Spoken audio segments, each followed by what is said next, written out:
ছোটবেলায় সরস্বতী পুজোর দিন সকাল সকাল উঠে আগে স্নান সেরে নিতাম। হলুদ মাখার ব্যাপারটাও ছিল, তবে সেটা মাঝে মধ্যে ইগনোর করে যেতাম। তো মা একটু জোর জবরদস্তি করতো। কিন্তু এখন আর সকাল সকাল উঠে স্নান করা হয় না সরস্বতী পুজোর দিন। সব কিছু কেমন পাল্টে গেছে। আমার মনে হয় বয়সের সাথে সাথে এই সমস্ত জিনিস পাল্টে যাওয়াই ভালো। প্রত্যেকটা বয়সের একটা আলাদা মজা আছে, আলাদা অনুভূতি আছে। নমস্কার, আমি স্বাগত জানাই সকলকে আমার এই মিনি ব্লগে। দিনটা ছিল সরস্বতী পুজোর দিনে সকালবেলা। এবার হয়তো অনেকেই ভাবছেন, এবার বলবো সকাল সকাল উঠে স্নান করে নিলাম। একদমই নয়।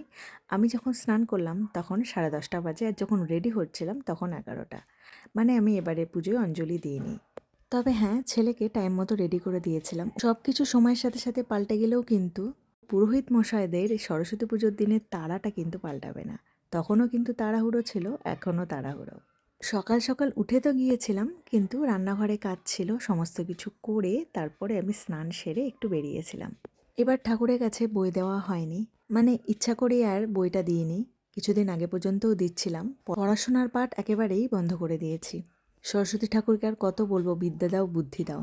বিদ্যা নিয়ে বুদ্ধি নিয়েও তো কিছু হলো না। যাই হোক, ছেলের বইটাকে দিয়েছিলাম, সেটা তো দিতেই হবে, ওর বইটাই এখন প্রাধান্য পায়। সরস্বতী পুজোর দিনে সবথেকে স্পেশাল হচ্ছে এই ধুতিকর্মা। আমার এই দই চিড়েটা কিন্তু দারুণ লাগে, আর এই দিনে যেন বেশি টেস্ট হয়। আপনারা যদি সহমত করেন অবশ্যই জানাবেন। আগে ছোটোবেলায় দেখতাম কম বেশি সবাই, মানে বিভিন্ন বয়সের মেয়েরা সবাই শাড়ি পরতো। তো এই বছর অন্যরকম দেখলাম, আমাদের এই গ্রামে অনেকেই দেখলাম চুড়িদার পরেছে। এমন নয় যে আমরা যখন ছোট ছিলাম তখন কেউ চুড়িদার পরতো না, প্রত্যেকেই শাড়ি পরতো। কিন্তু এটা সাধারণত দেখতে পাওয়া যায় না। আমি অনেকজনাকেই দেখলাম, মানে ওরা একসাথেই সবাই ঘুরছিল, প্রত্যেকেই দেখলাম চুড়িদার পরেছিল।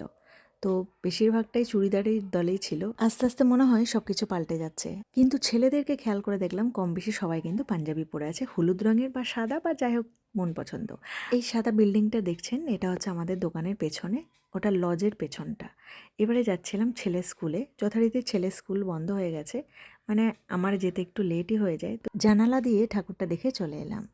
তো ছেলেকে বললাম পাশে একটা হাই স্কুল আছে, সেখানে যাবি? ও বললো আমি যাবো না, বড়দের স্কুলে এখন যাবো না। তো চলে এলাম। তারপরে চলে গিয়েছিলাম আমাদের দোকানে ওজনটা মাপবো বলে। কয়দিন ধরে একটু ডায়েটে ছিলাম, দেখা যাক যদি ওজন কমে। এই সামনেটা প্যান্ডেল হয়ে আছে, সম্ভবত লজে কোনো অনুষ্ঠান আছে। আচ্ছা বলি, দোকানে এসে কিন্তু খুশি হয়ে গেল মনটা। ওজন করে দেখলাম ওজনটা একটু কমেছে।